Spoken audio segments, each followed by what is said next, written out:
Hello and welcome to this video. I'm going to be talking about affirming your leadership capacity. A warm welcome to you wherever you might be watching from. Please scroll and give me a comment. Tell me where you're watching from and give me feedback on what you will have learned. So for those who are meeting me for the very first time, my name is Triza Akuka. My full name is actually Teresa Walehwa Akuka. I'm the lead coach and founder of Pinnacle Executive Coaching. My vision in life is to help executives, team leaders, supervisors, small business owners, individuals, and teams discover how effective leaders always outperform ineffective leaders and how you can be one of the winners inside my Dare to Lead circle. I've come up with a program because I have worked for a long time, 20 years. Almost 22 years, and in my experience growing up as an executive, I passed through so many challenges, and I hated that constant work stress that came from pushing myself to succeed, doing the things that I need to do to achieve success and to be able to scale up my leadership capacity. So going through those challenges pushed me to be able to find a solution, and I found the solution through coaching. I got introduced to executive coaching. I got a coach. I was coached, and my eyes opened up to a lot of possibilities that I didn't know were available, a lot of options that I could be able to just use and choose. I became more self-aware, and I now got that realization that I can make a difference if I can also pass this information and be able to train other leaders and coach other leaders to be able to arise to the same position that I have been able to arise and exceed and excel in whatever capacity. And this is why I created a circle that I am calling Dare to Lead. I want to challenge you to lead. How? By making you discover what could be the issue that is making you not to be successful. I want to be able to affirm your leadership strengths and help you to be able to grow to the next level. I want to help you to recognize what your options are in order to know how can you overcome your interferences and challenges to leadership. I want you also to evolve. How can you be that leader who can be able to leave a legacy, and create impact? So today we are going to learn about one of the modules. It's called Affirm, how to affirm yourself. And we want to see how can you recognize and affirm your strengths and then use them to propel yourself to an authoritative performance. So I want to ask, where are you today? Are you second guessing your moves as a leader? Are you unsure of what you need to exactly do in order to feel that you're in control of the success that you need, and maybe you're getting overly anxious or nervous before you embark on your tasks? Do you tell yourself that you must always be likable? There are leaders who think that you have to get everyone to like you. You want to be at peace with everyone. But how would you be able to have difficult conversations? Because some things are tough. You need some courage to be able to go through those conversations. Let's take, for example, you need to downsize. How do you start having that conversation with your staff? Maybe you need to tell someone who is not performing that they need to pull up their socks. How can you start having that conversation and yet don't become hated because that's what you're fearing? How can you be able to make tough decisions? We need to push this strategy through and make it successful and come to pass. Do you find yourself having an inner assumption that tells you failure of any proportion will derail your career? So you're absolutely fearful because you don't want to make one single move that will cause you to fail. Then you want now to do everything. You totally micromanage your team. You are unwilling to delegate any responsibility or to share in decision making, and then you find that you are unable to sustain that. You become so overworked, so burnt out. You have no knowledge about balance in your life. You're always working over weekends, at night, and doing so many things that make you to come to a place where you would even want to break down. Do you need courage to pursue your vision? Or does your vision just remain buried under fear? So you hold back out of fear, out of caution, out of apathy. Where do you want to go? Where is that thing that would make you want to be happy and excited? You want to be known as that leader who doesn't need to limit themselves to conform to group norms. Because you know that your team respects you, they know that you are out checking for their best interest, the best interest of the company, and when you tell them to do something, they are ready to be able to give themselves out for it. You want to be that leader who is confidently leading the pack. You're not staying in the shadows. So you're not afraid that someone will outshine you, someone will be able to come out and do something which you don't want or you don't recognize. You want to be that leader who is able to hold space and have the right balance in order to be able to take decisive action, because your self-worth will be very high.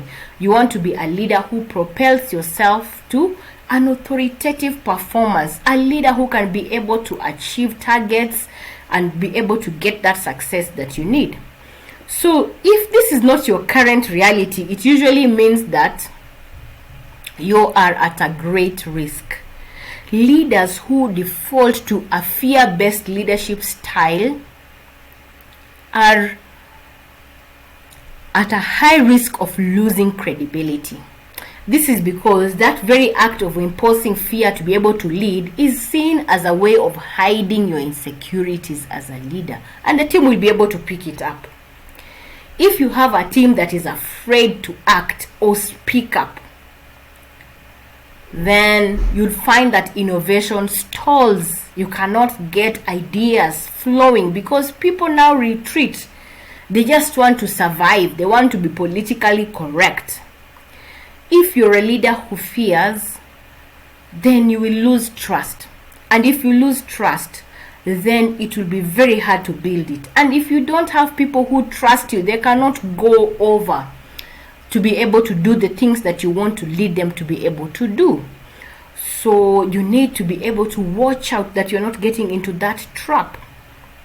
If you're leading with fear, it means you are at a very high risk of having your team retaliate.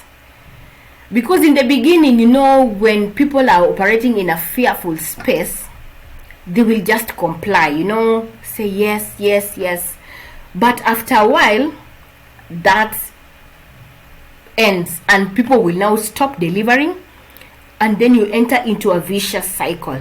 They are rebelling, they want to sabotage you, they want to pull you down, and you're creating more fear by becoming issuing more threats, and then you are not able to progress at all. And what happens is that now your team will be disempowered. They will not be able to arise and to be able to do the things that you'd want them to do successfully, and ultimately your leadership will not work for you. And if you're thinking this is what would make your leadership work for you, you're mistaken, because that means you're having unrealistic expectations. Okay? So what usually happens for fear to build in us as leaders? This is a research that was done by the Full Circle Group. So I must say that I'm a certified coach with the Leadership Circle, and we have a tool that we use to be able to do 360-degree assessments to be able to find out really where are you operating from, and it's called a 360-degree assessment from the Leadership Circle. So research has shown from this group that a leader usually faces tension. In your normal state as a leader, you want to be in a place of safety. It's one of our basic needs to be safe, to be secure. So what do you want to do in order to be safe and secure as a leader? You become a hard worker, you'll be able to scale and be able to move up the ranks. Moving up the rank is a natural progression for a leader. And as you move up, you will be able to feel more secure, you are assured mostly of now your income, maybe you're able to hit your targets as you move up and achieve that success, then you are able to rest knowing that you have what it takes to be able to maintain and sustain yourself. So you need to move up. And of course, when you move up, you are seeking for approval. You want to be recognized. Oh, you are the CEO, you are the director, you are the team leader, you are the supervisor. You're the one who makes things happen in this team. You know, that need for approval is inherent in us, and it's what drives us to be able to make the success we need and to get the results we need. On the other hand, we have fear, always lurking around. What if I do this thing and it backfires, it fails? What will happen to me? I'll lose everything. We have scarcity. Scarcity is always something that is on top of our minds as leaders, because if you have resources, let's take for example, you want to work on a marketing strategy. If you're someone who is in sales, most business owners need to market and reach out. If you're in that space, you are always thinking of what resources do we have to spend. You want to maintain your resources, you want to make good use of them, you don't want to waste, you don't want to have too many employees and yet they're doing nothing, like very little work. You want to have employees who are engaged, who have enough work to keep them, so that when you're paying, it makes sense to issue those salaries based on the inputs that you're able to get. So there's always a scarcity issue. Am I making the correct use of my resources, or am I going to waste my resources and therefore I'll lose everything? You'll have finished your resources, you'll not have gotten the results that you want. So those are always something that is pulling at you in yourself as a leader. On the other hand, as a leader, your natural inclination is to want to fulfill purpose. You have a vision. You want to impact lives. You want to leave a legacy as a leader. You want to create impact. How are you going to be able to create that impact or build that vision to come to fruition? It means you must be able to pull yourself out of fear, out of scarcity, to be able to achieve that vision. You don't need to focus only on moving up the ladder, but you must also focus on what impact are you actually creating. Are you changing lives? Are you achieving that success that you need to do? So the global vision is more important than the speed or pace of moving up. What is your contribution to society? These are things that we want to be remembered for. You want to operate from a place of optimism and abundance, because if you're operating from fear and scarcity, you can't move. You will say whatever we need is too little, we cannot be able to waste it. But you need to operate from a place of optimism and abundance in order to be able to put your resources into use and to be able to create more. Take an example of companies like Coca-Cola. Despite the fact that they are giants, they never stop going out, making their message be felt, and their reach, they continue to grow their reach each and every day. If they were to say whatever we have is enough, let's not move, let's not waste, they will start going down. So as a leader, you can never afford to be in that place of fear and scarcity, because you will not be able to move. So you find that if you are operating in what we call a creative space of mind, you actually are always inclined to vision, to contribution, to optimism and abundance. And if you're operating from a reactive space of mind, then you're always looking out for approval, you're always thinking of how just to move up, you're always thinking of scarcity, you're always bound by fear.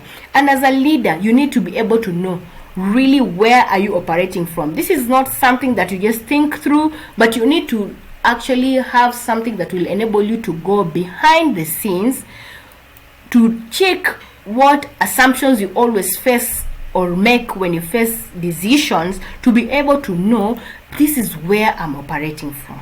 And we are able to check this for you when we do a 360-degree assessment, because it can be able to monitor and be able to give the results. So where are you able to do this and achieve this success? First, we want to be able to I have in my program where we affirm your strengths, the first place we actually put you is a leadership branding and etiquette bootcamp. That's what I call it. This is where we actually check your we do an assessment of your results. We're able to know exactly how are you showing up as a leader. We give you very confidential feedback, and this helps us to have a foundation for ongoing coaching and development, because we'll be able to let you know exactly where you are. Are you a creative leader, or are you a reactive leader? The next thing that we'll be able to offer and help you to check is how to have a work-life balance or a strategy. So like we said, if you're fearful, sometimes you don't even know how to delegate, you want to hold on to everything by yourself, and knowing how to have a work-life balance will be able to help you know how to manage everything. Will you be a creative or a reactive leader? Will you be a task-oriented leader only, or a people-oriented leader only? You need to have a healthy balance of both. So this is where we are able to work on what you need to be able to achieve that success. The next thing we are able to do for you is to help you to learn how to manage change and how to also go through change. So change is just a way of change is inevitable. Let's say when we had this COVID situation, the whole world literally shut down. As a leader, how do you cope with this unexpected thing that just comes from the blue? It's just change. It has just appeared from the scene, and you need to know how to be able to manage it or be able to anticipate it in order to minimize its impact on you and your team. And then when change has occurred, how do you manage it? How do you now put up the structures to know how to move from point A to point B and all that? So change is inevitable, and you need to be able to know how to manage it in order to enhance your leadership. So this is something that I help you to be able to acquire, so that you can be able to lead consciously, you can be able to be an authentic leader. So this is something that we are able to offer in the Affirm module for my Dare to Lead circle. And after that, you can be able to emerge as that courageous leader who is able to banish fear, who is able to arise, be confident, be bold, because now you are able to know from where this fear comes from. Because remember, we will look at the root of the fear. We will look to see if you are operating mainly from the reactive or you're operating mainly from the creative. And then once you know what exactly you fear, if it's a people issue, then we teach you how, we coach you how to manage your people interactions, so that now fear becomes a thing of the past. If it's a task issue, then we also coach you to be able to help you to know how will you manage your tasks, so that you're not fearful of challenges that come up, you're not fearful of any responsibility that you are assigned, so that there you can be able to shine as the leader you are meant to be. So if anything I have talked about resonates with you, please reach out. You can send me a private message, you can send me an email, you can be able to connect with me, and I'll be looking out to be able to reach out to you. So just comment on this video and we'll be able to connect and set up a meeting where we can be able to engage and be able to achieve the things we need to do. So thank you so much, and see you soon. Bye.